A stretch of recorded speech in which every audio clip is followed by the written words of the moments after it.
Good morning, everybody. It is always a delight to welcome back to Florence a group of very distinguished, and in some cases welcome for the first time, political experts. Donald Trump has been in office now for 9 months. He has 39 more months in his term. Not that anybody is counting. Last year when we met, right after his election, I think everybody, Democrats and Republicans alike, was shocked. I think with 9 months, I'm not sure how I would characterize our view, and I'm trying not to be partisan. But I do think 9 months is sufficient time to have perspective on this presidency, even though we may not be able to draw any conclusions. But it is for perspective that we have convened this group. John Cassidy in the New Yorker this week said, proposed to consider Trump's presidency as a stress test for American democracy. And again, maybe I'm revealing my perspective on his presidency, and that might not be fair. But I think this is kind of the way Europeans view what is happening in America. As Americans abroad, we are constant, and there are many in the audience, we're constantly called on to explain what is happening in America, and we're not always up to that task. I think people view his presidency, President Trump's presidency, as an anomaly and an unfortunate retreat from America's leadership abroad. But as always, we have convened a wonderful panel to discuss these and other issues, and hopefully to provide perspective to both our American audience, American abroad audience, our students who are international, and our European, mostly Italian guests. Before I turn the proceedings over to the first panel, I would first like to, as I always do, thank the co-founder of this series, Bob Schrum, who comes periodically now to check in and make sure we're living up to his standards, but is not with us this time. Hopefully he'll be here next year or some future year. I'd love to thank my wonderful co-conveners, Steve McMahon.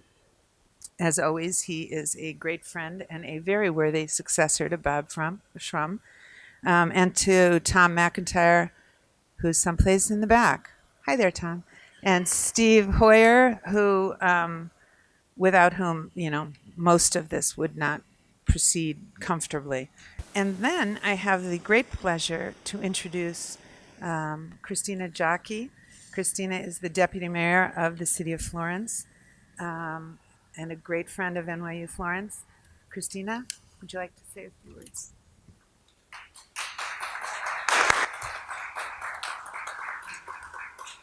Dear Director Toscano, dear friend, dear Ellyn, distinguished guest, thank you for having invited me. I consider a real privilege to have the possibility to spend some hours here just listening to you and learning a lot about the political climate in the US and in the world, I think. Therefore, I won't lose a minute more than the necessary to say to you all, welcome. Welcome on behalf of the mayor, Dario Nardella. He should be here, but he couldn't. And to offer you my own welcome. We are in the place, in the town, where the most perspicuous categories of modern political thinking were thought for the first time, Guicciardini, Machiavelli, and so on. So I think we are in the right place for you to trace the balance you have to trace and to offer us, and for us to have the opportunity to appreciate this balance.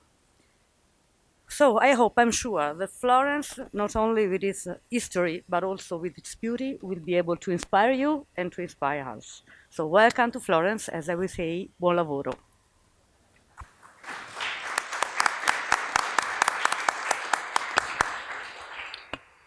My name is Jay Newton-Small, and I'm the moderator of this panel. I'm a contributor with Time Magazine. I've been with Time now, gosh, I'm old, 11 going on 12 years. And I'm going to start introducing the panel. From my right will be Ron Christie, one of your esteemed professors, if you don't already know him. Also, Republican strategist and Kasich whisperer. As I like to call him, Steve McMahon, who is another one of your professors and a Democratic strategist. And then from my left, Elise Jordan, who is a Time contributor, MSNBC contributor, and also a conservative columnist, I could say. And then to my immediate left, Jonathan Capehart, who's a columnist with the Washington Post. So our panel, I love all of the panel questions, because I have to say they seem so innocuous, right? Like it's like these really almost bland, like, oh, let's talk about the first 100 days or the first year of the Donald Trump's presidency. Seems so simple, right? And in reality, it's not. It's going to be rollicking. I'm going to start with actually Elise. We talked about a little bit last night about, we're not really planning this out, but we talked about just sort of laying the groundwork for what has been an exceptionally dizzying year so far. We like to say in Washington that we're living in dog years versus regular years. Every year is 7. So Elise is going to give us a little bit of a rundown of the flashpoints of the last 9 months, and we'll take it from there. So just the launch of this presidency from this, the inaugural address, really, Donald Trump had to go there in a way that no other president had done in an inaugural and promised to alone fix American carnage. And that kind of set the tone for, I feel, what the presidency has offered to this date. Everyone was, trying to be somewhat hopeful about how Trump was that he was going to govern differently than he campaigned. But let's just go through some of kind of the flashpoints briefly. He's hovered at around 40 to 42% approval rating, and he has had just a rush of executive orders, and has said that he has accomplished more since the most legislatively since any president since FDR, which historians debate. He has concrete examples of what he's done. The withdrawal from the Trans-Pacific Partnership, I would say, is pretty big. In terms of executive orders, dismantling of Dodd-Frank didn't really get that much attention, but is huge. He was unable to repeal the ACA, Obamacare. And then now looking forward, tax reform is going to be the big test of, does he have a legislative accomplishment in his first year as president? The border wall seems to kind of have fallen by the wayside, and a government shutdown was averted. So that's kind of my brief sketch of what I would say were the most important flashpoints. Not looking at foreign policy, which we are inching closer, I personally believe, to war of some sort with North Korea, which is probably the most consequential challenge that this president has to manage. So I'm going to ask Ron to do the unenviable job of saying, what do you think was the biggest highlights, the good moments, achievements, triumphs of his presidency, and Steve to handle the low points of the presidency. No pressure. Thanks, Jay. I appreciate that. Good morning to you all, and it's a thrill for most of us to have the opportunity to come back and to visit with you. When I was here last year, many of the students said, oh my goodness, we're about to embark on the Trump presidency. Will there be any success? Will there be any opportunities for this administration to do anything concrete and to move forward?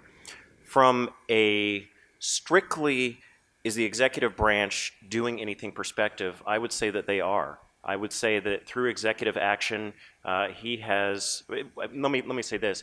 So the President of the United States, when they come into office, they can either keep the existing executive orders issued by their predecessors, they can modify them, or they can repeal them outright. And one of the areas that is a significant power is this executive authority. In other words, if you have an executive order that doesn't contradict a statute of Congress and otherwise isn't unconstitutional, you can pretty much direct the executive branch to do anything. So what Trump has done is he has revoked the Obama administration Clean Power Plan, for one. He has made several modifications, as you all know, as it relates to executive authority of who is able to enter the United States, how long they are able to stay here, and he's also taken a look at the DREAM Act and decided that the DREAM Act was unconstitutional in the way that it was issued, and instead punted this down the road to Congress and said, you have several months to figure out how to act. You saw him do the same thing with healthcare this week, of allowing now individuals in the individual market to have the opportunity to buy lower price plans for health insurance across state lines and to form alliances that the Affordable Care Act didn't allow previously. So in this very arduous task that Jay has given me, I think from an executive authority perspective, the president's been very successful in trying to dismantle many of the programs that he didn't like from the previous administration. But from a legislative standpoint, I think his record is somewhat lacking. Is this on? Okay. Oh, good. I'm gonna ask Jonathan. One of the things I think that is really striking to me, at least, and we were talking about it a little bit last night, is this sense of we no longer have a shared sense of reality anymore. Can we all agree, is the sky blue? Can we all agree that the sun rises in the east? I'm not sure that people can in Washington anymore agree on these basic facts. And so, what do you? I mean, is that your sense that are we diverging into different realities these days? Yes. There's no. I mean, we all know that the answer is yes. We all know that 2 + 2 = 4, but we have a president of the United States who continually, daily, even hourly by tweet, demand that no, 2 + 2 = 5, the sun rises in the west, and Italy really is hunkered in the middle of China. I mean, this is what we're dealing with, and I think it's now incumbent upon certainly the press, because that is our role as journalists, to uncover the facts, report the facts, and hold power accountable. But I do think in this media landscape that we're in, where there's so much information flying around, that it is now incumbent upon news consumers, whether you're getting your news from the internet or from, well, does anyone watch television anymore? Digitally or through newspapers, that everyone should be reading with comprehension, reading multiple sources, not getting your news from just one channel or from one print outlet or one sort of whichever way it's leaning, just so that you can understand in a more broad way of what's happening. I have spent the last 10 months really, it's sort of like log rolling, like trying to stay on top of a log in the middle of water, and just between having this dual reality that's happening, but then having a president of the United States who has done and continues to do things that not only defy logic, but also does things that are sort of antithetical to everything I was taught about the country, the office, the presidency, the Constitution. Ron and I were talking about this last night.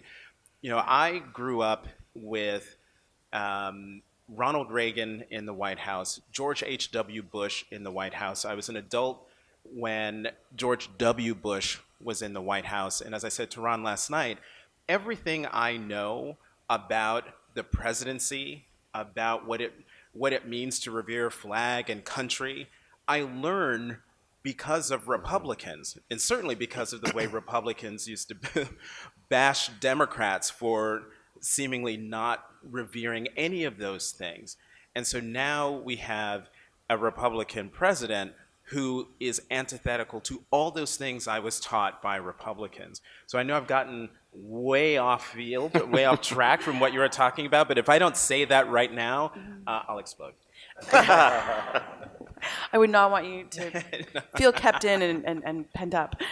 So we're going to come back to Steve and the lowest points of the presidency in a minute, but just listening to Jonathan, I wanted to throw a question out there to the panel first in response to him, and that is, Does anyone watch cable news anymore? And I think that that's, for me, to some degree, and I say this as somebody who appears on cable every week, part of the problem is that cable news and Donald Trump are a little symbiotic, right? Like their ratings should be down. Like cable news should be a dying dinosaur where every millennial in the room has cut the cord. Nobody watches cable news anymore. Nobody watches cable anymore. Everyone watches Apple TV and Roku and consumes media in very different ways. They should be dying, and yet their ratings are up, all three networks, 1,000% from 2014, because everybody cannot take their eyes off of the train going off the cliff. And I just wanted to get a sense from the panel. Is that your sense too, or? Well, let's start with Steve, because poor Steve has been ignored. It's interesting. I think you raised a point that is something that people, when they think about, can help to explain what's going on right now, both with respect to alternative facts or just the fact that different people of different parties view the same things differently, and cable TV. Because in many ways what's going on with both things is the same, and that is partisans are going to get their news in places that are self-confirming. So if you're a very conservative Republican, you're not very likely to watch you're not very likely to watch MSNBC or read the New York Times. You're reading Breitbart and you're on Fox News. If you're a liberal Democrat, you're not very likely to be watching Fox News or reading Breitbart or the Daily Caller. You're watching MSNBC and you're reading the Huffington Post, and you're getting your news from those sources. When I came to Washington a long time ago, there were basically 5 or 6 trusted sources of news that everybody started with. It would be the New York Times and the Washington Post and the Wall Street Journal, the LA Times, the Chicago Tribune, and the 3 broadcast networks. And you could open the front page of any of those papers, or look at the front page, open them up, and you would pretty much see the same stories covered in mostly the same way. And journalists tried to cover both sides and include both points of view. And then, everybody had the same facts and they could reach different conclusions. And today what you have is a situation where nobody even starts with the same facts.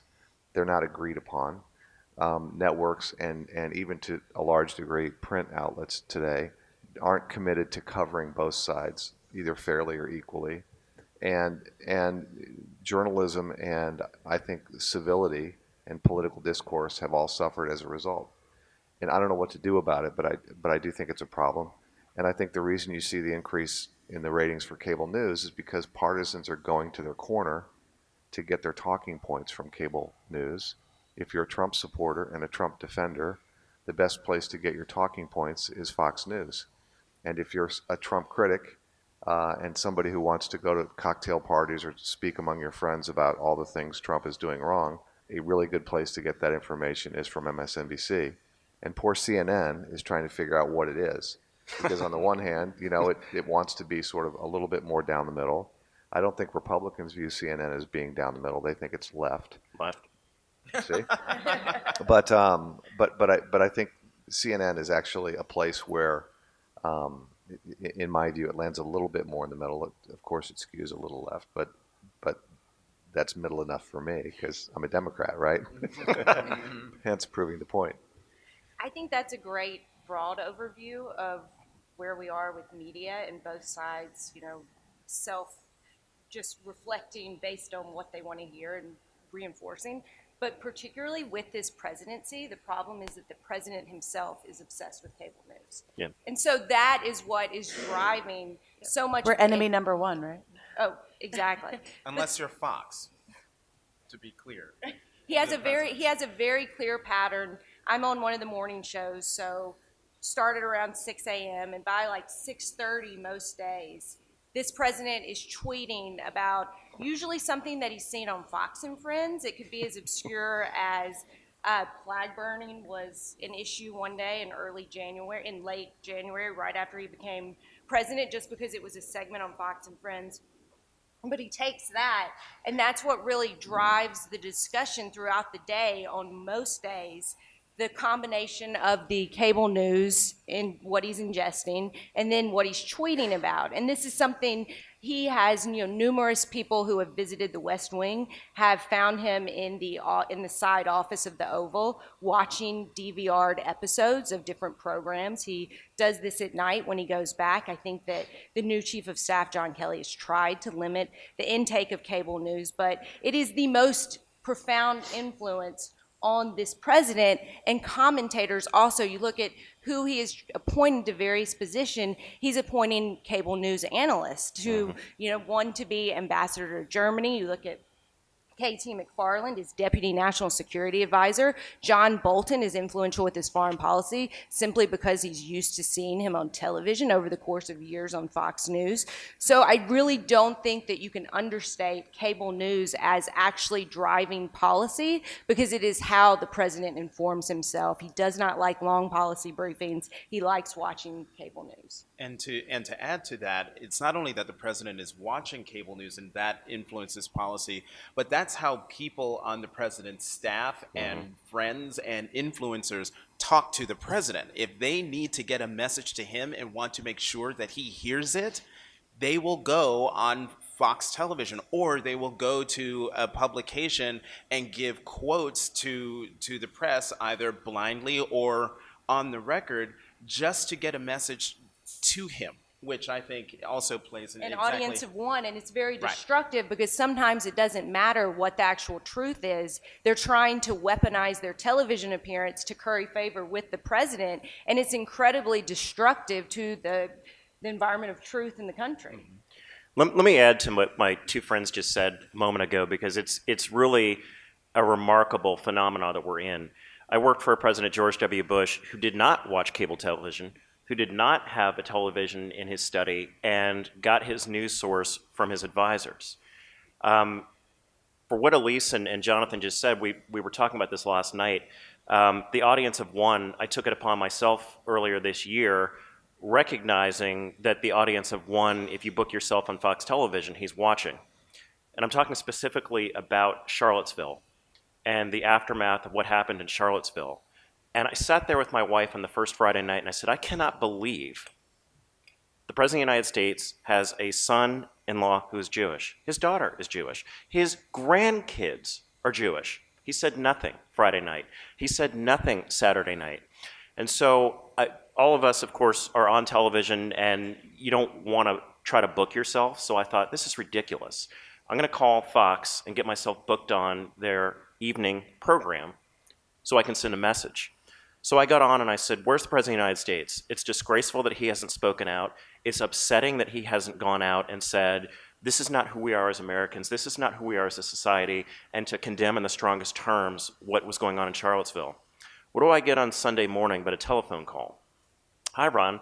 This is so-and-so from the White House Communications Office. The president didn't think what you said last night on television was very helpful. And I thought to myself, man, you still don't get it. It's not that what I said wasn't helpful. That should have been the most helpful thing to you, that as a constituent, not as a Republican, but as a constituent who was very upset with what had happened. And I said, I'm direct descendant of slaves, and I can't believe he hasn't spoken out. Let me address Jay's original question, and then give an add-on to Steve of how we can fix this. So my friends and I are on domestic television. I'm the political analyst for North America for the BBC.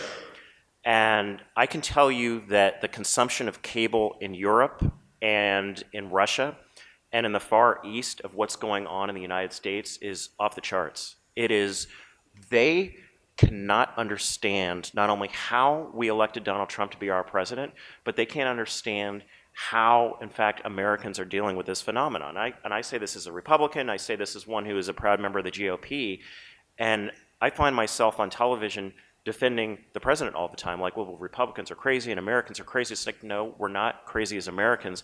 This is how democracy works, and democracy can stand and withstand any president who's in for 4 years. To what Steve said, how do we fix this? How do we fix it if I'm a partisan and I'm going to go on Fox and, I don't see Jonathan and Elise on MSNBC anymore because I don't go on there that much anymore? I think you fix it by having a dialogue like this. I think we've all been on television together, and we don't fight with each other. I mean, Steve and I might fight with each other once we get off camera. But we don't fight on air. We don't talk over each other. And I think that the only way to really fix this is to not suck up for airtime and not trying to look like I'm beating him or he's beating me, but we're having a conversation and a dialogue. I think that's how you fix it. But in this climate, Steve, I don't see with this toxic environment, people having a normal dialogue, what we're having here today. They want to win, and in order for me to win, he has to lose. So we're going to circle back now and talk with Steve a little bit about the low points of the presidency. I think Charlottesville is a great place to start that. But I also want to ask Steve to add on to these remarks and have everyone address the idea, is this the new normal? Living in a world of tweets, where you're dreading the tweet at 6 a.m., what did the president tweet this morning? The children born into this world have known no other president than Donald Trump. And will that change their perception of what the presidency is? God help us if this is the new normal. I actually don't think it is the new normal. I think that I think most Republicans kind of view this presidency the way Ron just described it, the way Elise just described it. And I think as Americans, everybody hopes and believes that democracy can withstand and survive any 4-year term of any madman, which is what I kind of think we have here. Some may have a slightly different view. I think in terms of low points, Charlottesville is a great example of the kinds of things this president has done that he frankly didn't need to do, and he did gratuitously. And he did gratuitously in a manner that sort of gave, I don't want to say legitimacy, but he's normalizing things, or he's trying to normalize things that frankly don't deserve to be normalized and haven't been normalized by any president, Democrat or Republican, for generations. And he's doing it to appeal to his base, which is very firm but not very big. It's about 35% of the public, and he's doing it to, I think, mostly make sure that he can't successfully be challenged in a Republican primary in 2020. Now, I don't think he's doing anything to help his reelection prospects, because I think every time Charlottesville comes along, all the people who don't like him, which is about between 60 and 65% of the public at any given moment, that disapproval, that dislike hardens with those folks.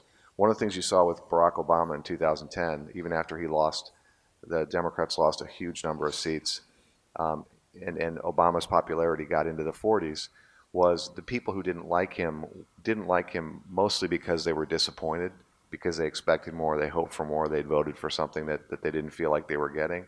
But they didn't disqualify him in their mind from becoming president again if he could earn that back.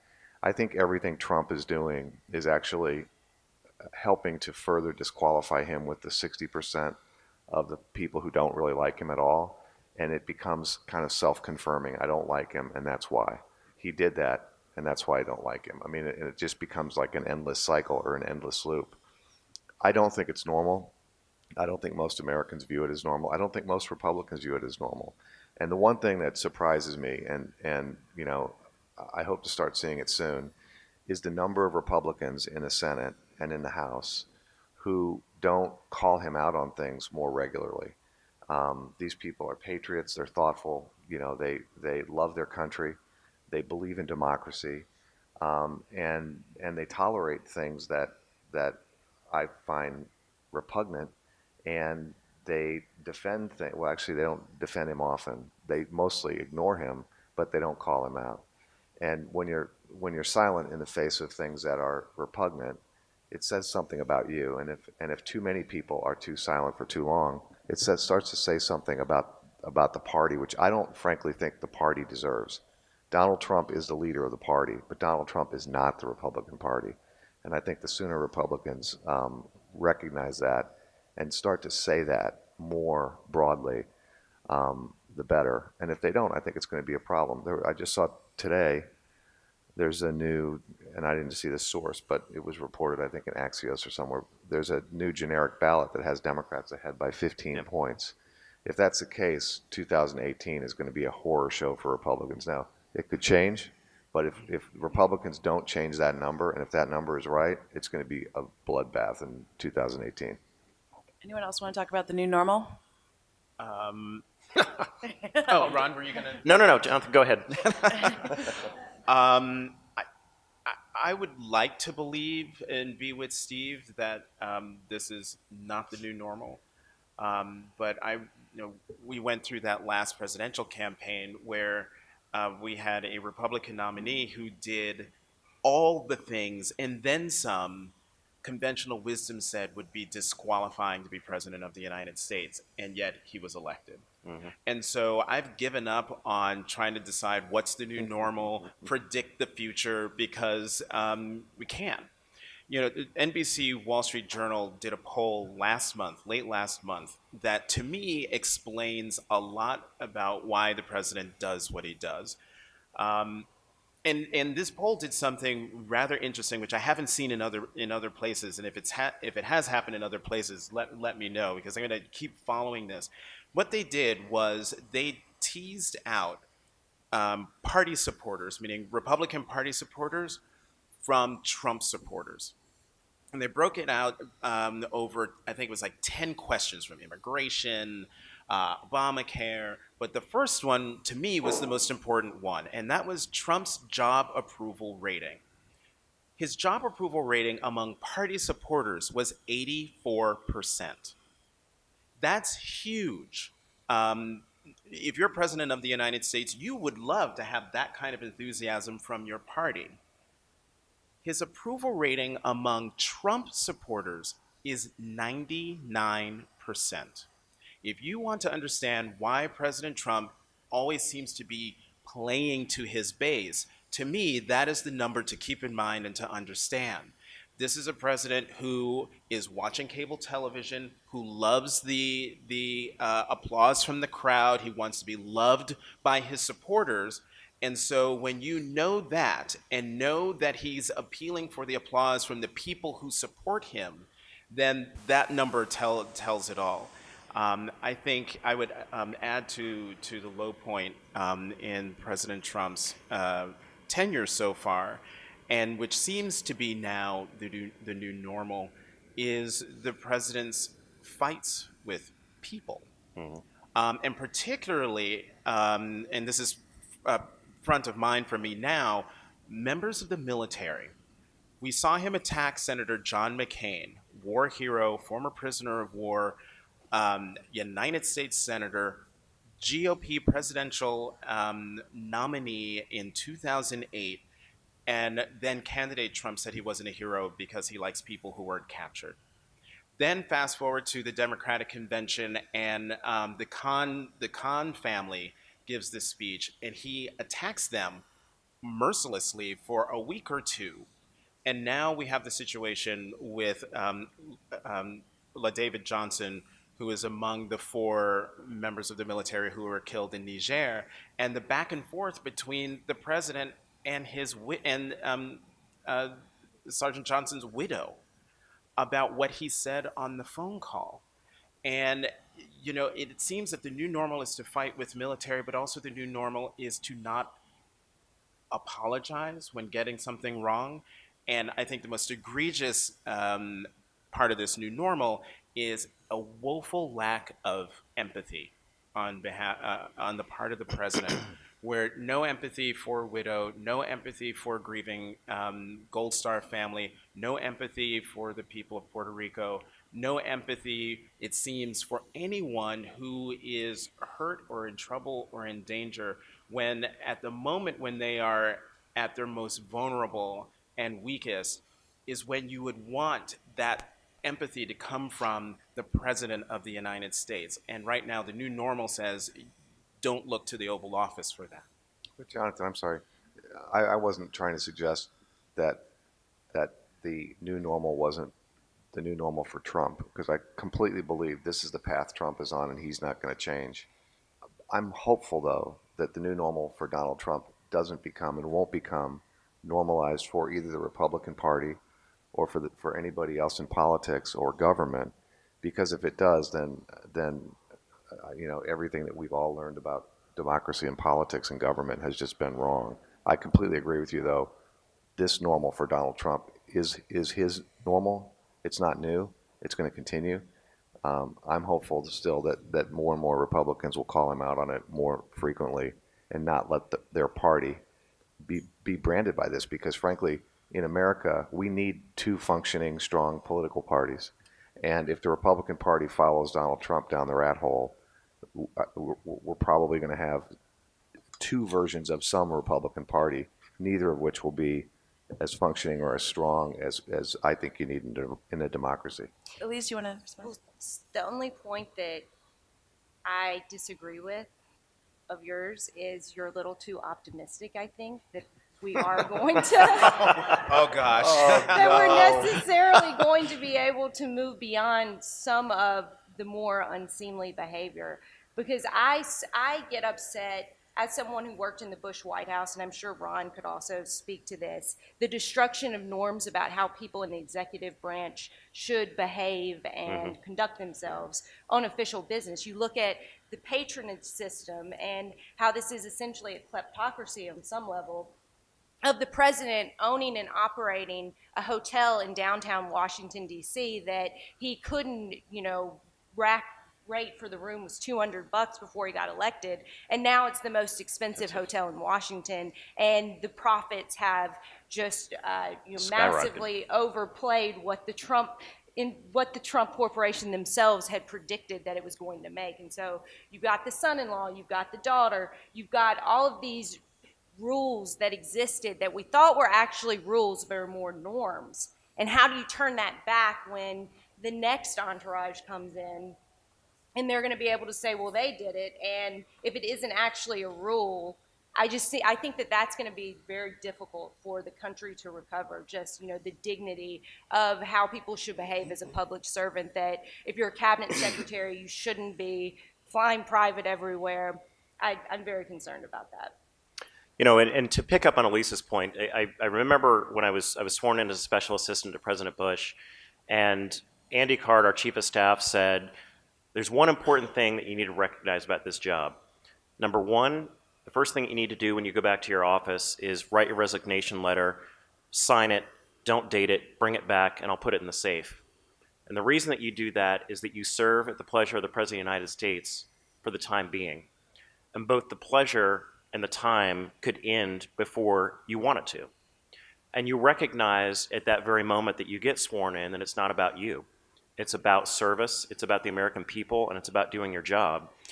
And Elise's point is so well taken, because I think there's a dignity and I think there is a manner in which you comport yourself as one of the president's closest advisors that I have never seen this before. I may have disagreed with a lot of President Obama's policies, and I may have disagreed with his politics, but I didn't disagree with the way that his staff and the president conducted themselves.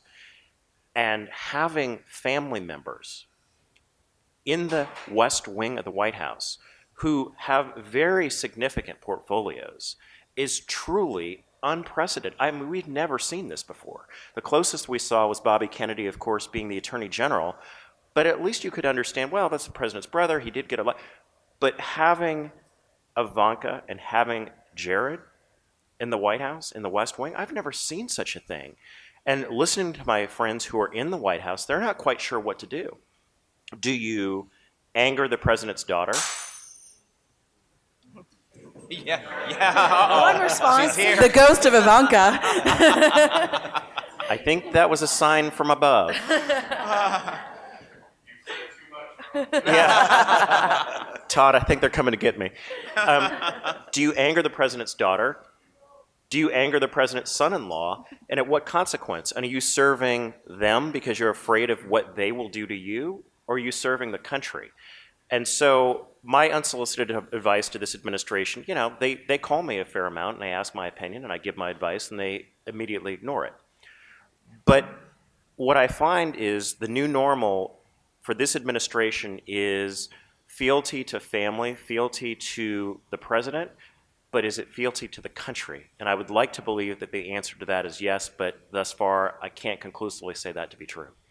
What's striking to me is in Washington, listening to both Ron and Elise, is that some of the presidents within D.C., some of his biggest detractors that I know are Republicans. And in fact, I remember being in Cleveland during the convention, the night of his acceptance speech, and I was in the CNN grill going in. Every convention has this, CNN does these grills that are like restaurants kind of pop up grills outside of the convention hall where a lot of people go and drink and eat and so the CNN grill was I bumped into Mitch McConnell's former chief of staff there. Mitch McConnell is the Senate Majority Leader, and he was sort of despondent and could not bring himself to go into the hall to watch Trump actually be confirmed as the party's nominee. And he said that his biggest fear wasn't Hillary Clinton winning. His biggest fear was that Donald Trump would win, Republicans would keep the House, keep the Senate, and that Mitch would be under enormous amounts of pressure to get rid of the legislative filibuster,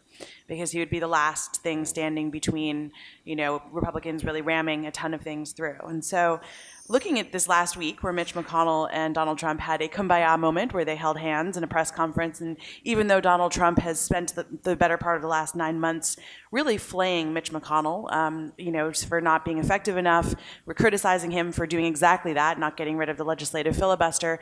They had this moment where they came together this week. I guess I want to ask the panel, starting with Ron and Elise, is he really Republican, first of all, with the Chuck and Nancy show?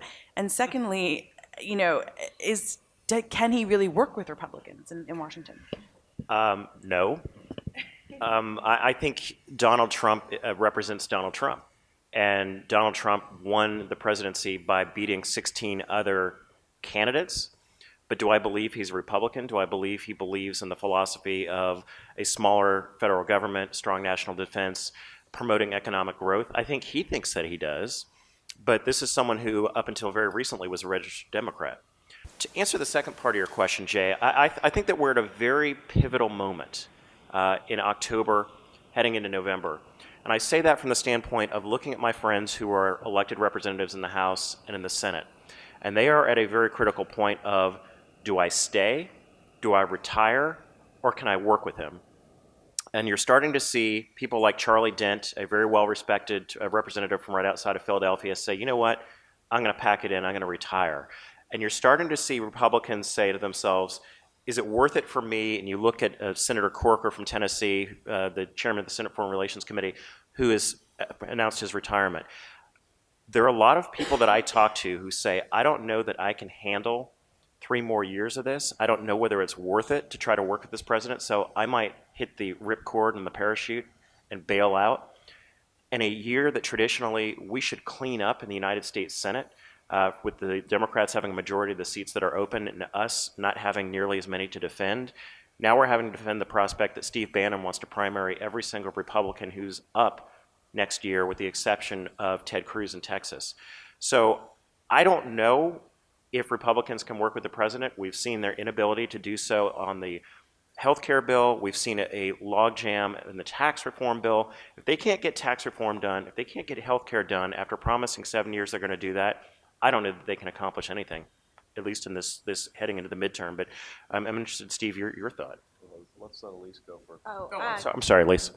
I completely agree with that in terms of legislative outlook, and I think a huge outlier is the Bob Mueller investigation, and how is that going to play out for Donald Trump? You just look at the 2 competing legal teams here, and just ask yourself, which legal team would you want? Would you want the team of murderers that Bob Mueller has assembled, or would you want your chief counsel to be openly talking and discussing your strategy at a popular downtown DC steakhouse? Outside. So you look at just in terms of competence, how both sides are going to be able to defend themselves. And I would definitely bet against Trump when it comes to the Russia investigation, just because he hasn't been able to show really a basic competency conducting himself with really much of anything throughout this presidency. Well, the number that concerns me the most is one that we just heard from Jonathan, and that's 86% of the Republican Party. 84%, and 99%, which to me suggests that instead of standing up to Donald Trump, Republicans are afraid of him, and they fear that they can't stand up to him. They're afraid of the Steve Bannon primary from the right, and if Elise is right and Bob Mueller and his trained killers, and I think they are trained killers in terms of lawyers, find something on Trump, and it does lead to an indictment or some sort of an impeachment proceeding in the House of Representatives, I don't know if the Republicans in the House of Representatives would stand up to Donald Trump even if they thought he colluded with the Russians. I don't know if Mitch McConnell would have the trial in the Senate, even if they believed he colluded with the Russians because of the numbers that Ron just cited. If your base and everybody who votes for you in a primary or doesn't vote for you in a primary is solidly with Donald Trump, are you going to have the courage to stand up to Donald Trump, even if Bob Mueller comes forward with indictments? I don't know the answer to that. I certainly hope that justice would prevail. I'm the optimist here. I actually think it might, and I think if it doesn't, the Democrats will win the House and they'll impeach him. Now, I'm not suggesting that this will happen unless Bob Mueller finds something that's serious and indictable. But if he does, it's going to be interesting to see what happens, because I don't know if the Republicans, given where they are today and given those two numbers that Jonathan shared, have the courage to stand up to this guy. And here's something to keep in mind. I mean, we've already seen a test sort of this in Alabama, where you had Luther Strange, who had the support of the president, who went down there and campaigned kind of half-heartedly, ultimately, against Roy Moore, a judge, used to be the chief judge of the state of Alabama, who was removed from the bench twice because he broke the law. One of them was the time after the marriage equality Supreme Court ruling, and he told judges in the state, you don't have to follow the law in Alabama. The president campaigned for Luther Strange. Roy Moore is even further to the right of Luther Strange, and Roy Moore, basically, if this were a flat earth, would be off the earth compared to the Republicans who are on the Hill now. Because we're talking about a conservative state like Alabama, there is a distinct possibility that Roy Moore will be the next senator from Alabama in the United States Senate. Whereas even 4 years ago, maybe even 8 years ago, there was no way on earth Roy Moore would get even this close to being a United States senator. And correct me if I'm wrong, Ron or Elise, but yes, Ron? This is, I mean, to call this uncharted territory, so if you look at Strange, Luther Strange, the establishment candidate, that you would think that Donald Trump would have supported Moore, right? I mean, Moore has said a lot of very opinionated things. He's been very controversial. But he backs Strange, from what I understand from my people in the White House, who thought, well, I'm trying to get a deal with Mitch McConnell on health care, so I'll back Mitch's guy in order to try to get this health care thing through. As opposed to saying, we don't support people in our party, and this goes back to Charlottesville. We don't support people in our party that say bigoted things, that don't follow the supremacy clause, that recognize that federal law is supreme, that get removed from the bench twice because of their actions, that they shouldn't even be on the ballot. What does that say for the Republican Party, Jonathan and Elise? I tell you what, it's not good for us, because if I'm a Steve McMahon, I'm going to sit there. The ad writes itself, right? Here is the Republican standard bearer in Alabama, and you can just start scrolling down all the things that he said and done. The ad writes itself. And for us, how do you defend the indefensible? Republicans, in my view, and it's not just me and Elise or Rob Collins or Todd Harris that you'll hear from later on and others, but it's what Steve said. You need people in the United States Senate to stand up and say, Mr. President, this is enough. This is enough. You can't say these things. You can't do these things. And as Americans, we're not going to stand up for this anymore. I think I want to take that point and go back a little bit to what Jonathan was saying earlier about Trump's propensity for picking fights, right? So I actually think that's kind of his evil genius in many ways. Like, he's so good at wagging the dog. Every time we should be talking about healthcare or the Russia investigation, we end up talking about Mika Brzezinski's facelift and Steph Curry and NFL players kneeling during the anthem. He's really good at finding pop culture items that just, and tweeting about them and sending the world into this total tizzy and picking fights with people and having these Twitter storms and things like that. But I guess my question to the panel is, given that propensity, the thing that I worry about, the danger, is that he's going to pick a fight with Kim Jong-un and cause World War III. Is that a concern for you guys? Oh, absolutely. I think that's the greatest looming threat that the country and the world face, that we are slowly, even if just a little bit, approaching war with North Korea at, at a greater level than previously. That's huge, and that's the biggest the biggest threat that this administration is going to confront. And you look at the rhetoric that President Trump has used addressing Kim Jong Un, and it does appeal to a certain portion of the base that he is giving it back to this dictator in the same language that he uses to address us. But it's always very easy for us to get into war, and a lot harder to extract from it. And this will really, Secretary of Defense Jim Mattis is, very, very cautionary about not rushing into war with North Korea. But you look at Donald Trump and his rhetoric, the escalation, saying that he's going to rain fire and fury on North Korea, and that is reportedly language that Steve Bannon inserted into Donald Trump's briefing. And so we're playing around with war and millions of lives just for a media headline and a quick hit and a shiny object of the day, when it's just not being treated with the seriousness that it should be when the commander-in-chief is escalating towards war. Elise and I were on MSNBC together on a show called Deadline White House that's anchored by Nicole Wallace, who was President George W. Bush's communications director when he was president.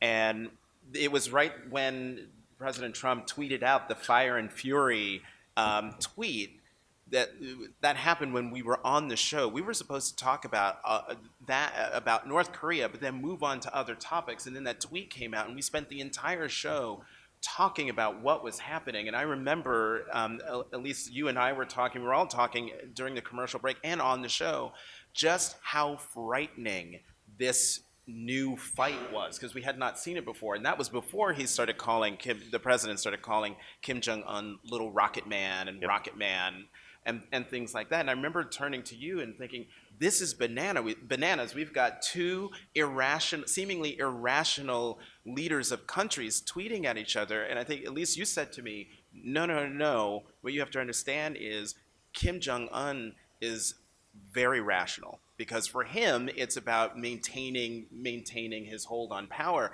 And when she said that to me, just my blood went cold, because talk about uncharted territory. We have no idea where this fight is going to lead. Again, one of the most difficult things for being a political analyst for the BBC, as I said at the outset, was you're asked to defend everything the president says. And it comes up on a weekly basis of, well, let's look at what Donald Trump said in 140 characters today. Not yesterday, not last week, today. And you look at when he starts doing this, right? It's like 6 a.m, and it goes until midnight, 2. And you think to yourself, you're watching Fox News, you're on the Twitter machine, and there's so many things that are going on in the world. Why aren't you focusing on the job at hand? And as it relates to North Korea and what Jonathan and Elise said, look at what Bob Corker said, the chairman of the Senate Foreign Relations Committee.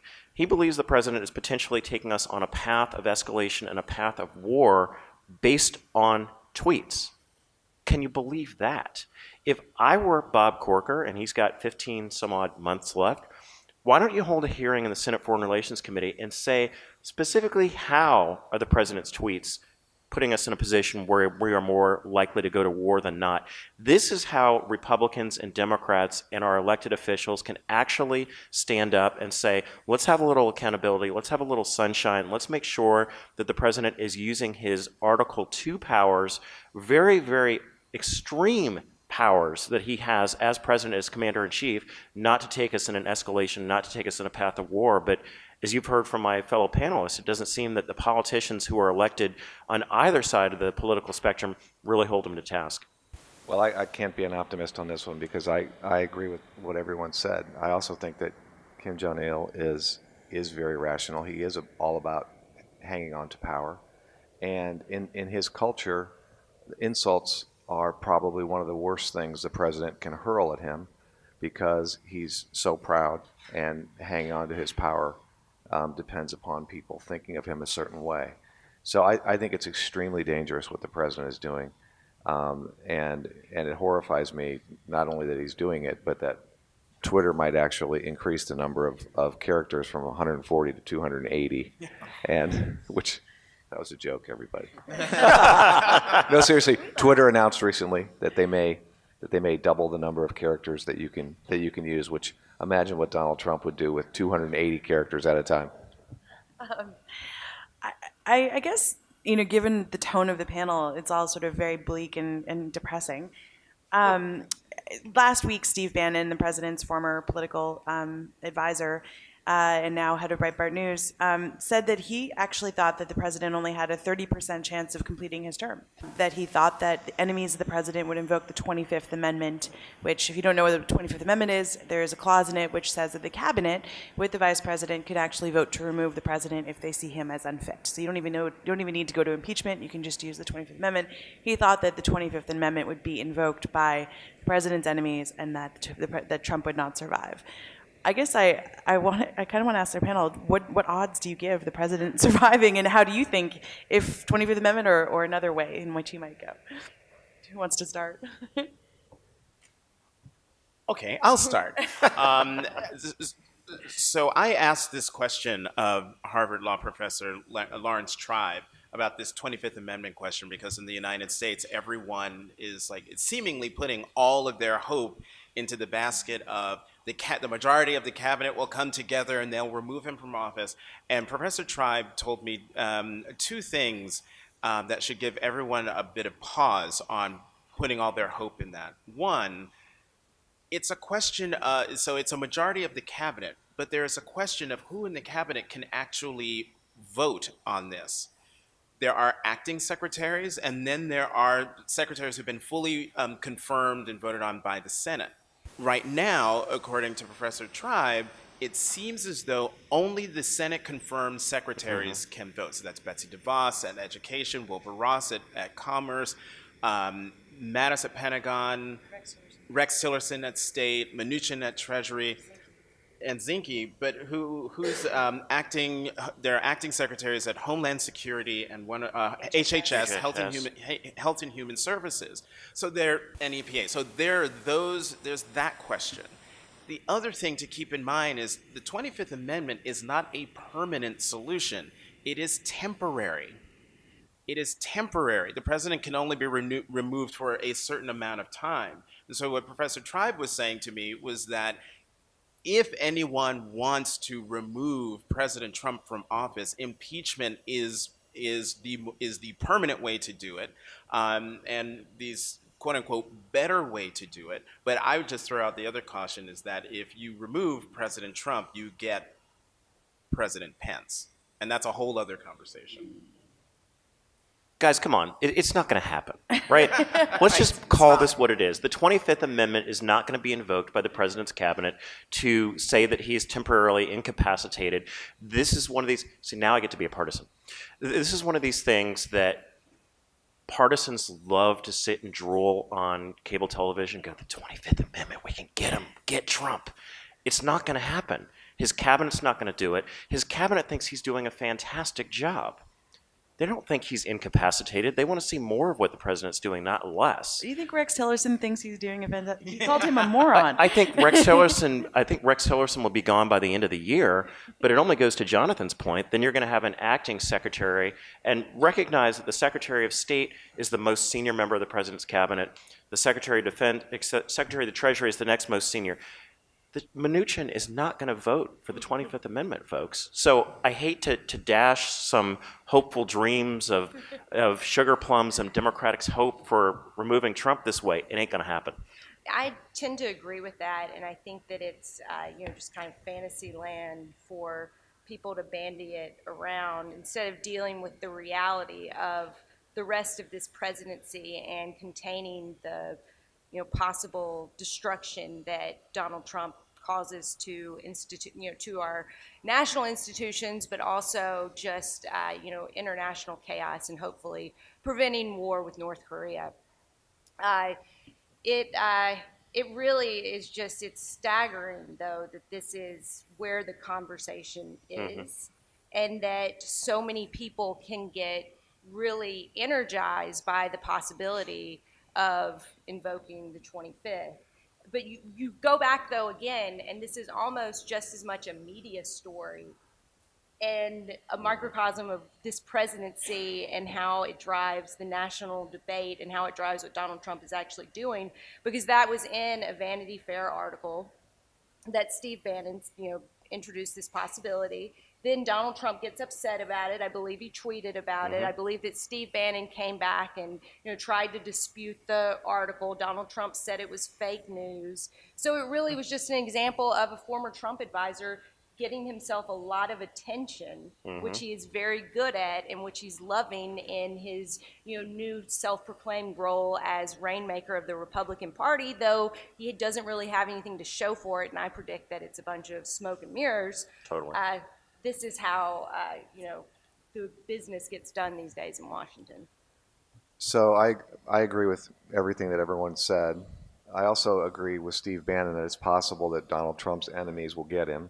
I don't think it would be the 25th Amendment. I think it would be an impeachment proceeding, but it would be because of Bob Mueller, and only because of Bob Mueller. And what you have in the Democratic Party, particularly among the very progressive Democratic Party base that votes in primaries, is an increasing sense that Donald Trump should be impeached. There's a very wealthy guy named Tom Steyer who gives lavishly to Democratic candidates and causes, who has already announced that he'll only support candidates if they support the impeachment of Donald Trump. Now, I don't think that's a viable position for the party right now, but I do think if Bob Mueller finds things that are, treasonous or collusive or felonies or other things that lead to potential criminal indictments and criminal exposure of the president, you're going to have a situation where 2018 could become a referendum on Donald Trump and impeachment. And you could see Democrats run on that nationally. Now, I'm not predicting it, but I also wouldn't be surprised because I think Bob Mueller is more likely to find things than not. I think that when you dig a little deeper into this Facebook thing, and I've said this already on television and got a call from Facebook's people, there were 4 people from Facebook who were inside the Trump campaign embedded, and they were helping them try to figure out how to target and persuade voters based on the cultural and attitudinal things that we all know they were exploiting, and they were targeting these voters in Pennsylvania, Michigan, and Wisconsin, and that suggests to me at least a degree of political sophistication that many political campaigns don't have, and that the Trump campaign almost certainly didn't have. And my suspicion, and it's just a suspicion at this point, is that whatever protocol was discovered by, frankly, probably the Facebook people embedded in the campaign, was then given by someone, not the Facebook people, given by someone to whatever this Russian operation was. I believe that's what the Senate Intelligence Committee is pursuing. I think that's what Bob Mueller's pursuing. And I think there's a pretty good chance that that's what Bob Mueller's going to find. And if that's the case, it is going to be interesting to see. And I said a moment ago, the 2 numbers that concern me the most for the country are the 84 and 99, the Republicans who are deeply, deeply supportive of Donald Trump, and the Trump supporters who, frankly, would support him even if he did shoot someone on Fifth Avenue, as he said. That could ultimately lead to a constitutional crisis, because if Bob Mueller brings forward indictments and Congress doesn't act, it could be a very bad thing for our country. So one of the fun things, sitting just outside of Ellyn's Toscano's office last night, teaching my class for NYU, is I teach a course called the American Presidency. And I would take you back in history to Andrew Johnson, who was impeached, and the trial went to the Senate. And the reason that they did not vote to indict him was that even though he was unpopular, even though some of the people around him had done corrupt things, the sense of the Senate was, we can't use impeachment as a weapon to remove a president of the United States because he's unpopular or doing unpopular things. And I fast forward that to Donald Trump and say he's doing unpopular things and he's not popular. But the notion of what a high crime and misdemeanor is a political question, not a legal question. It's, are there enough people in the House of Representatives to return an indictment that once you get to a trial phase in the United States Senate, that a president's removed from office? And I just think of the notion of Russia and collusion is just absolutely a canard. If you look, and don't take it from me, take it from Mark Penn, who is the chief strategist for both Clintons, who said this week in the Washington Post, of all places, I believe, you can't win an election of $100,000 with Facebook ads. If you look at the ads, half of them had been placed after the election. And he said, so take that down to about $50,000. And then you look at what some of the ads said and where the ads were placed. They were in states that were not battleground states for the Democrats. And he said, take that down to another number. So his ultimate number was about $8,000 of ultimate ads that were used to influence the election.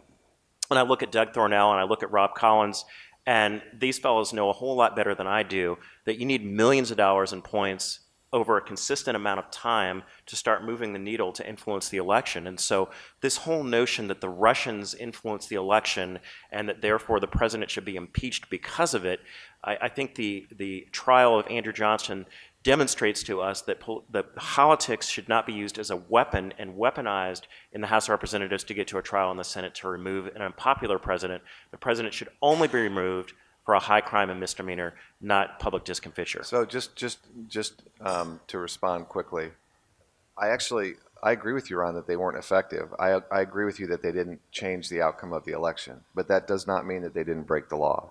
Because if the Russians spent even one penny on, and if the Trump campaign knew about it, that's a violation of federal campaign law.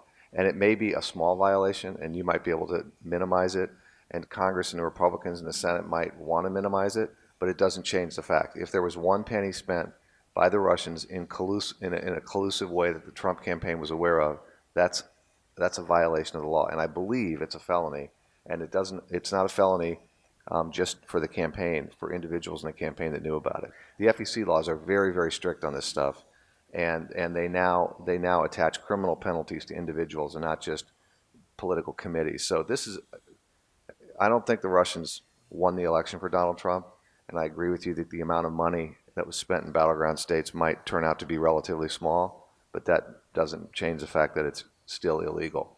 My last pushback to now here we go. So my pushback to Steve here is you look back in the mid-1990s of Charlie Tree and Chinese money illegally coming in the United States and having illegal fundraisers in the White House that the Clinton White House was found to have violated the law. So if you're going to say that people attached or affiliated or somehow tangentially related to the Trump campaign, if they broke the law by putting Facebook ads up, I would rejoin and say, well, what about people in the Clinton White House who are accepting money from Chinese nationals in fundraisers that were conducted in the White House with the vice president that was illegal, and you didn't hear the same outcry from Democrats? Well, we could go all day on this, but we won't.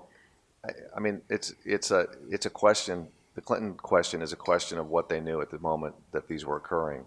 I don't think it would be the same situation. And if it were, frankly, if the Trump campaign didn't know that this information was being walked over to the Russians and used by the Russians, they wouldn't have violated any laws and they wouldn't have any exposure. What I'm suggesting is a possibility that they did know, and that it was planned, and that it was executed and coordinated, and that it involved money from a foreign government, and that's illegal. All right. I'm done. Okay. I want to throw out one last question, and then I'm going to open it up for questions from the audience. My last question is a look ahead to 2020. So if Trump is not impeached and is not 25th Amendment, then what does his reelection look like?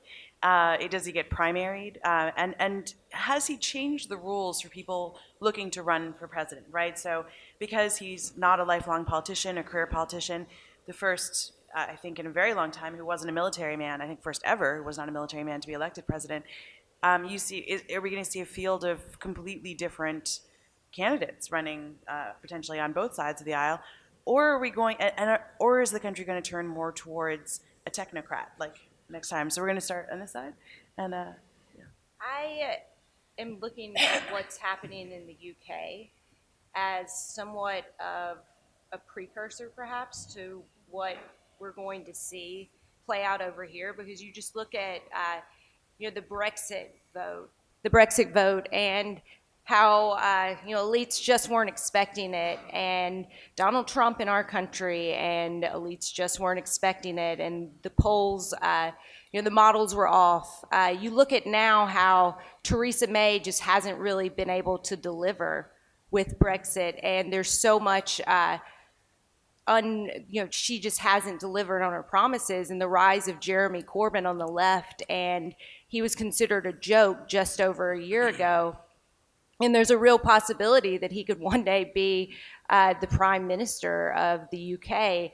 And I think that over here, domestically in the US, you see how the Bernie Sanders phenomenon isn't just going away. That the mayor of Birmingham was just elected, Birmingham, Alabama, endorsed by Bernie, just elected.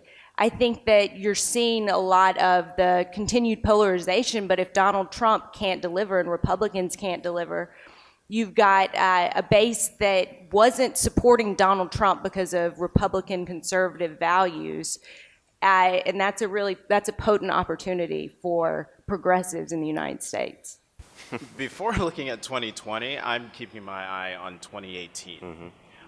2018 is a midterm election. That is when Democratic voter turnout falls way off compared to presidential election years. If Democrats, given who's in the White House right now and the number of marches and anger he has produced among Democrats, if they don't turn out and at a minimum somehow reduce Speaker Ryan's majority in the House, reduce Senate Majority Leader McConnell's majority in the Senate, I'm not sure that they'll turn it all around in time for 2020. One thing that Steve Bannon, the former chief White House strategist, who I just have to put out there because we can't mention his name and not talk about his ties to white supremacy, but he said if the president keeps doing what he's doing on the culture war front, that he will win again. And pre-Trump presidency me would say there's no way that can be true. Post-Trump inaugural, I see how Steve Bannon could be right. And so between the potency of race in the United States, on top of voter suppression efforts in the United States, which makes it very difficult for African Americans, the elderly, and young people, particularly students, to vote, I am now completely uncomfortable predicting what's going to happen in 2020. The one thing I do know is that the possibility of a second Trump term is a very real possibility. I actually want to just toss this to Ron because many of you probably don't know, but one of the chief agitators on the right, and somebody that I actually have begun to admire a little bit, is John Kasich, someone that Ron used to work for. So maybe Ron can give us a little insight on whether Kasich's going to primary Trump, and if so, what you think the chances of his success might be. John, I did not plant this question. I did not. Okay, now that the disclaimer's out of the way. If you look at his most recent book, and you should always judge politicians by what they're doing when they come out with a book and what the book's title is. Kasich's book, The Governor of Ohio, is entitled Two Paths. And Two Paths was the name, the speech that he gave last year of the contrast between what a Trump Republican Party would look like and what a conservative Republican agenda would look like. And if you go through his book and you look at where he comes from, I believe this book is nothing more than a template for him running in 2020. And I candidly call it the Johns, and that's John Kasich, the governor of Ohio, and John Hickenlooper, the Democratic governor of Colorado. I think a unity ticket, if they pledge that we're only going to run for one term, but we're running as a unified ticket as Republicans and Democrats to stand up and offer a different voice, a different vision, a different alternative, I think that's a very strong possibility. Again, disclaimer, John Kasich, I did not get this question planted. Having said that, Steve, I think that Donald Trump, if the election were held today, he's likely to be reelected. With the unemployment rate being where it is, with the consistent 30 to some odd 38% of people solidly behind him, even though his independent numbers are dropping, even though his base numbers are dropping in the battleground states, I still think at this juncture he is more than likely to be reelected. All right, I'm going to open up to questions. I'm going to ask that we give priority to the students in the room. And I also want to ask that anyone asking a question end it with an actual question and not just a long rambling comment, please. Any questions from students? Hi, so I live in I live in Rodney Frelinghuysen's district in New Jersey. He's a Republican, for those of you who don't know, and he's the head of the Appropriations Committee. And the Cook Political Report just reported that his seat is very vulnerable. We have a very strong Democratic candidate against him, Mickey Sherrill. And I was wondering, in 2018, what do each of the parties need to do in order to win? Typically, one thing we have to do as Democrats is we've got to turn out to vote. Typically, midterm elections are a referendum on the president and the president's popularity. And right now, if you've got a 36 or 38% favorable rating and job approval rating that's right about there as well, you start at a disadvantage. New Jersey obviously is a state that is a competitive state. It's got a Republican governor currently. It's about to flip. It's going to be a Democratic governor. The districts there are actually, many of them, more competitive than most districts in the country. So it is going to be a tough race. But what Democrats have to do, I think, is energize the base, and make sure you turn out the base vote. Young folks, African Americans and Hispanics and others who tend not to vote as much in midterm elections will become more and more important, not just in that district, but all around the country. And then run hard against Trump. And as long as Trump is sitting at 38, running hard against him is a good strategy, whether you're a Democrat. Actually, it's a good strategy for a Democrat, period.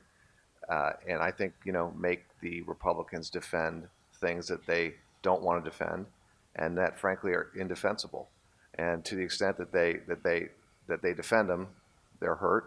To the extent that they don't defend them, they actually sort of sour their own base a little bit, which makes some of the folks that might otherwise come out to support them less likely to come out. So this is a landscape that should favor Democrats enormously. Democrats have to some degree the same problem that Republicans have, in the sense that there's a division within the party between the establishment Democrats, which was represented, and you could see it in the Hillary-Bernie race, and the more progressive parts of the party, which want to do things more aggressively left. And by that I mean things like single payer, which Bernie Sanders has introduced, a single payer system in the U.S., which in many parts of the world works fine. In the U.S., it's always been very, very polarizing politically. Bernie's introduced that. 6 or 7 or 8 people who might want to run for president have endorsed it. Because they want to run for president and because the Democratic primary base in a presidential is very, very liberal. It might not be the best thing for that district in New Jersey or for districts in other parts of the country. And so Democrats are going to have a little bit of the same kinds of pressures that Republicans do. But overall, it's a very favorable landscape for Democrats as long as we can turn out our voters. I'll take a slightly different view of Steve's analysis. I think he's absolutely right. This is going to be a turnout election. I think the Democrats, if they're not mobilized and they're not active in this election, I don't know when they ever would be. Traditionally, in the midterm election, the party with the president in power loses somewhere between 21, 22 seats. If I'm not mistaken, we have a 23-seat majority in the House. The House is going to be very difficult for the Republicans to hold. I ultimately think we'll hold it. Going to the young gentleman's question from a few moments ago, Rodney Frelinghuysen is the chairman of the House Appropriations Committee, with most members having a 90+% chance of being reelected. It's hard, given the incumbency system that we have in the United States, to oust a representative in general, let alone someone from one of the most powerful committees in the House in particular. And then you look at the Senate. Traditionally, every other year, a third of the Senate is up, so somewhere 32, 33 seats. The Republicans only have to hold 12 seats. The Democrats have to hold over 20. 10 of those seats are held by senators in states that Donald Trump won last year. So the notion that you have 10 senators in red states that the president won in, and Republicans only have to hold 12 seats in the Senate, I think that the Senate stays solidly Republican, with maybe slightly diminished if the Bannon effect comes into place, and the House remains to be seen. I'll add a little thing here, and that is, I look at a lot of politics through the prism of women, because I wrote a book about women in politics. And the biggest drop-off voters in midterm elections are women. So if the same number of women had voted in 2014 that voted in 2012 in the presidential election, Democrats would have not only have kept the Senate, they would have won back the House. And so it's been this really hard challenge for Democrats to turn women out in midterm elections. They've never really managed to do it, or they do it very rarely. I think 2010 was the last time they turned out. Or not 2010, sorry, 2006, when Dems won the House. And so that's a big challenge for Democrats, and everything and what people are watching is how excited are women on the left, and are they actually going to turn out? And I think that there are more than 20,000 of them right now running for office, which is a record number.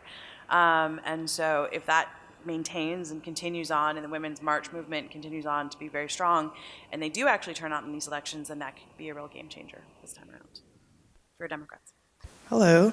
I have a question about the new normal that was spoken about before.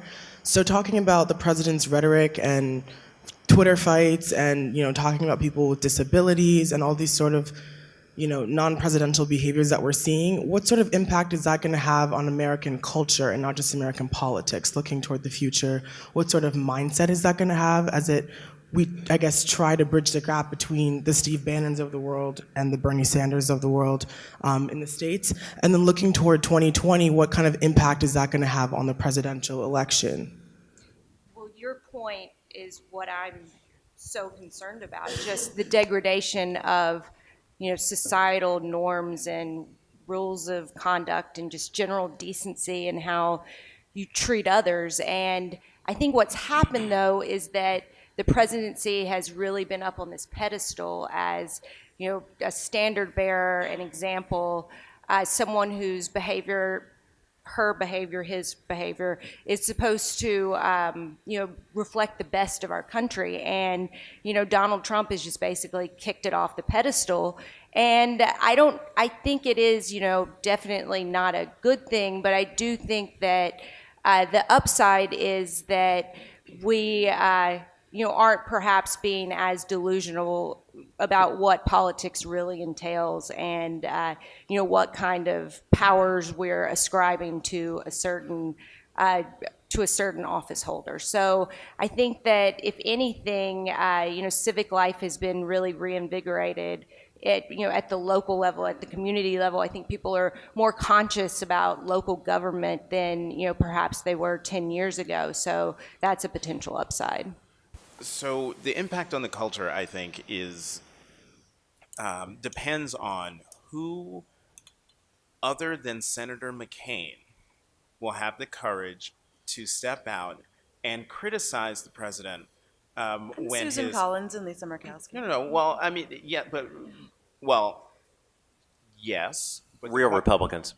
But the point I'm trying to make is, you need to have more than just Senator McCain on a consistent basis to come out there and say, Mr. President, what you're doing, not only policy-wise is wrong, but in terms of being a leader of the country is wrong. And you can't just have, the sometimey criticism of Senator Lindsey Graham.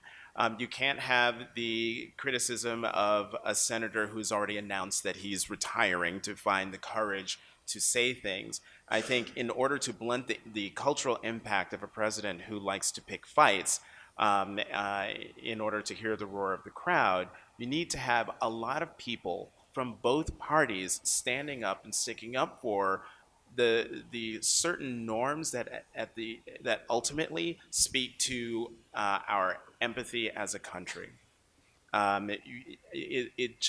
It hurts my soul to have. And Elise, I was writing it down just as you were saying it. That in the grand scheme of things, it's ridiculous for us to look to one person to take our cultural cues and things like that. But there's a unifying thing that comes from having a person in office who is a reflection of our better selves, to remind us when we go down crazy roads of arguing and yelling and screaming at each other that there is someone, or maybe 535 someones, who we can look to remind us that ultimately we are Americans and this is how we should treat each other and this is how we should behave in the rest of the world. And that to me is the one thing, the impact of the Trump presidency that really ultimately breaks my heart, that we've kind of lost that. Thank you. Maybe this is a very naive question, but coming from an European background. So basically, what we've got here in Europe, we don't have the perfect political systems, far from that. But when we consider the executive to be an anomaly, to be defeating logic, we usually have public opinion or at least some kind of system to kick him out or to kick them out. So what we've been listening and what we've been reading from American politics, from American rhetoric, is that we have a system. You guys have a system of checks and balances that can balance the system out when it goes a way that it wasn't supposed to go. But then you've made a diagnosis. We've got a president that defies 2 + 2 logic that's leading us to the brink of World War III. That is putting people, his family, in office like the Roman Empire, like what happened back then. But then you've got the 25th Amendment solution that doesn't work. We got the impeachment solution that doesn't work. So what else have you got in the checks and balances system? Have you got anything else that can kick him out and bring normality and legality to your political system? Thank you. So the answer is no, we really don't have anything else. And the checks and balances actually are checks and balances on governmental and institutional power. They're not checks and balances on democracy. So there's nothing that exists in our system that would enable anybody to overturn an election other than the 25th Amendment or impeachment. And otherwise, this is what we've got. And as frustrating as it is for a lot of us, and God, I still can't believe Hillary lost. How did she lose? John Anzalone's going to explain it later. But no, this is what we've got. There's no check and balance on democracy. He was elected, and he's president of the United States, and he's going to be president of the United States unless he's either impeached or there's a 25th Amendment situation.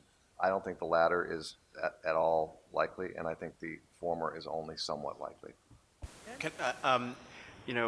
A while back I wrote a piece where I said, growing up, when we had civics classes in the United States and we learned about American government, we were taught basically that the Constitution of the United States basically came down on tablets, chiseled in granite and marble, and are inviolable. What we have what I realized was that the Constitution is only as powerful and as strong as the so far 44 men or 45 men who have sworn to uphold and protect it.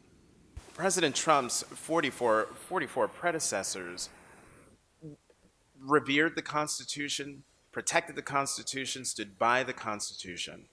And whether you want to talk about violation of the Emoluments Clause or any of the other things that are in the Constitution, from my perspective personally, we have this person who just doesn't, the Constitution be damned. And to your question about checks and balances, so now you're faced with the president who does these things. In the Constitution, it says that the Congress should be at least a check on the presidency. But as we've been discussing, and as you pointed out, what happens when Congress doesn't live up to its check and balance on a consistent basis, to its checks and balances responsibility. And as Steve said, you know, this is the price of democracy. The scary thing is what happens if we do end up getting that, you know, red hot email or some big thing that happens that is clearly in a 2 + 2 = 4 world impeachable, if not illegal, and Congress doesn't fulfill its check and balance role. I'll leave you with this final thought, and I think then we're breaking for lunch in response to your question, and that is, I think Trump is indicative of a much larger problem and a much larger thing, and that is disruption. And I think that we are in a once in a 500 year disruption of how we consume information, how we interact with the world.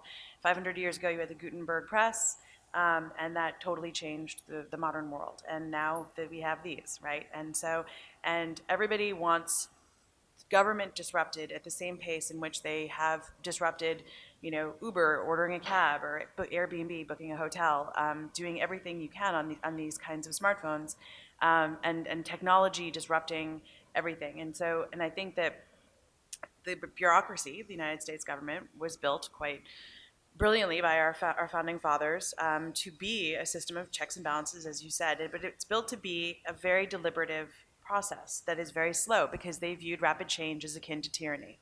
And so you have these two huge forces, that of bureaucracy coming head to head with that of disruption. And the only sort of, and you see that not only in the United States, you see it in Brexit, you see it in places in Austria this week, you know, in places all over the world, and it takes different forms of nationalism. But I guess the only thing that I would say is that Donald Trump thus far has been playing the disruptive nationalist from inside the Oval Office, but the fact of the matter is he is now part of the thing that needs to be disrupted. And so at some point he too will be disrupted. Just a question of time. Jake, can I say one last thing? Sure. So I do believe that our checks and balances work in our democracy. And let me give you an example of a Republican and a Democrat. If you look in the 1970s and you look at Richard Nixon, with his complicity with the break-in and then, of course, trying to cover it up, that the House of Representatives was acting responsibly, would have drafted articles of impeachment, and I think he would have been convicted, thereby removing a Republican from office that maybe his party didn't want him to do it, but it was the responsible thing to do. You look back to the 22nd Amendment back in the 1930s, and the 22nd Amendment put a cap on what FDR had been doing, and it passed in 1951, of the dangers of having a president who can have successive terms in office, and having 36 out of the 48 states ratify it after it had passed the House, after it had left the Senate. And it showed that you could curb a Democrat who had been in office for 2.5 terms before he died. And so I think that if you look at a Republican with Nixon and a Democrat with FDR, it shows that our democracy can work and that we really do have the ability to check ourselves using the judiciary as a independent arbiter. Great. Well, thank you everyone in the panel, and thanks all the students and everyone for coming today. And we're going to break for lunch now. And then this afternoon, Jonathan has the distinct pleasure of leading us through the fraught relationship of the White House and Congress. So we were looking forward to that one. I believe we have one last question. We do have one last. Okay, sorry, one last question. Yes, sorry. Yes. Okay, so in regards to the statistics, Jonathan Capehart was saying 99% Trump supporters support Trump, and then he said 86%, am I right? 84? Yes. 84. So, Ron Christie, what percent would you consider yourself to be in? Would you consider yourself to be part of that 84 or the 16? Good question. I'm a Republican. Yes. So being a are. Republican, I don't think Donald Trump's a Republican. So given his activities, given his inability to work with the Congress, given his inability to put forth a coherent strategy, I wouldn't vote for him. You would. So this brings a question of when will there ever be a break in the Republican Party? Because Donald Trump does stand for the Republican Party, and you stand here saying, I'm a Republican, I don't stand for him. Let me go back to my BBC comment that I said twice earlier. I mean, I'm very consistent going on television and saying I want the president to succeed. Yes. I want the president to succeed because if the president succeeds, our country succeeds. Valid. However, this self-proclaimed or the standard bearer of the Republican Party is not working with Congress in a bipartisan manner. He's putting forth executive actions that have been very controversial, that I think have been very divisive, that as a traditionalist, as an establishment, I'll toss it to Collins and Harris this afternoon and see what they have to think. He is not the individual that I believe embodies what Abraham Lincoln was as a grand old party member. And yes, he might be our standard bearer as a Republican, but I'm not in the 86% that think that the path that we're embarked upon is a strong one right now. Thank you. He has successfully hijacked the party apparatus, though. You consider that the Republican National Committee is now paying about, I think they've paid $2 million of his family's legal fees this year. So you've got your mom and pop donors wanting to support what formerly was a party of individual liberty and personal responsibility, and it has been just completely turned into another apparatus of Trump Inc. So seeing forward in the head, if this were to continue, the Republican Party might divide into two sections. If you were to say that 84% still support the current idea of Republican, but you with 16% believe that no, this is not right. I'll defer to Elise on this, but let me say that I think it is good to have dissension in a political party. But that much dissension? I'm just being honest. I think it's good. I think there is lack of dissension. There's lack of dissension in the Democratic Party. It seems to me in many ways the progressives have taken over the Democratic Party in a way that a traditional blue dog Democrat, a pro-life Democrat, doesn't have a home there. I think it's healthy, but not to the extent that we've seen, as Elise very accurately said, that Donald Trump has hijacked the Republican Party. Well, thanks again, and great last question. And